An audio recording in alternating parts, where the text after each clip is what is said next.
Treacherous. Chapter 37. She unleashed the beast in him and she still wondered why he was untamed. Panjani let out a loud and evil laugh that echoed throughout the room as the blood began to pour out like a river. Salma had never seen this side of Panjani before and it was making her extremely terrified. When he was sure that Curtis was dead, Panjani walked towards Salma and stood in front of her. When I was 12, my elder sister was stabbed to death right in front of my eyes. She was pregnant like miracle. I was just a child. I should never have been exposed to such a traumatic life event. I am sorry about that, Salma softly said. Panjani had never shared this with her. I have never forgiven myself for her death. I should have fought hard to save her but I didn't. After that experience I battled with so much anger and bitterness. I became violent and I started drinking and smoking. He paused and took a deep breath. I would have gone to jail at some point for stabbing someone but my parents paid a lot of money and I didn't get arrested.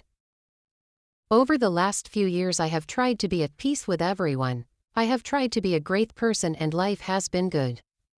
When I met you I genuinely fell in love and I wanted to make you my wife and give you the world. Panjani. I knew you didn't love me as much as I did but I thought things would work out in the long run. I also knew the twins weren't mine before we conducted that DNA test but I was willing to forgive you for that since it happened before we got married but that night when you came back home smelling of sex and another man, he swallowed hard. I knew the monster in me had been unleashed. I am really sorry Panjani, she said, tears running down her face. I don't know what got into me. You have a great husband and a great father to the twins. I was never enough for you, right? He cut her off. She kept quiet. I thought as much. I did like you. He laughed. It was my money you were after. It has always been about the money, pal. I am sorry, she whispered. I guess it's too late. You will kill me too, she asked but he ignored her. Instead he grabbed some papers and a pen. You have to sign these for me. What are these papers for? Giving away full custody of the twins to someone who will take care of them. I can't give away my children. You will be dead and I will be in jail. The twins need someone to take care of them. What? I don't have the whole day, he snapped. Then he forced her to sign the papers and grabbed his knife. What are your last words? Are you seriously going to kill me? What will you tell the twins? I won't have to tell them anything. Panjani, please. I am going to kill you slowly, he said as he plunged the knife into her right eye. Clear liquid gushed out, along with blood. Please, she cried out in pain. He pulled out the knife and pushed it into her other eye. This is for messing up my life, he yelled. And this is for miracle. He plunged the knife into her abdomen. A gush of blood splashed out and caught him in the face. He felt the warmth of blood as it ran down his face. He watched the look in Salma's face replaced by horror. I am begging you, please, she pleaded. Her voice was weak and barely audible.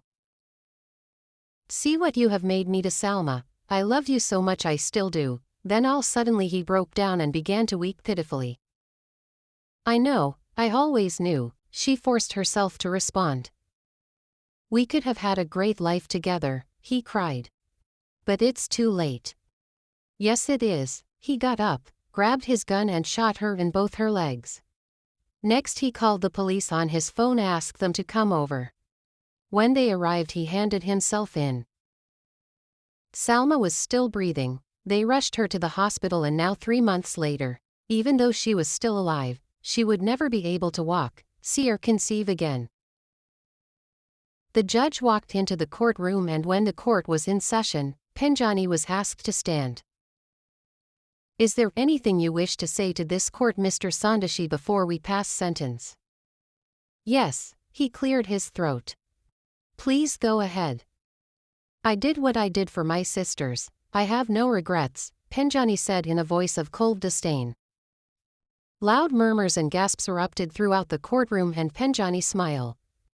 Silence in court, the judge screamed out, banging his gavel. Very well then, Mr. Sandashi, the judge shall read your sentence. Penjani nodded. Penjani Sandashi, according to the verdict of the jury, I hereby sentence you to life imprisonment on 3 counts of murder and 1 count of attempted murder, he said.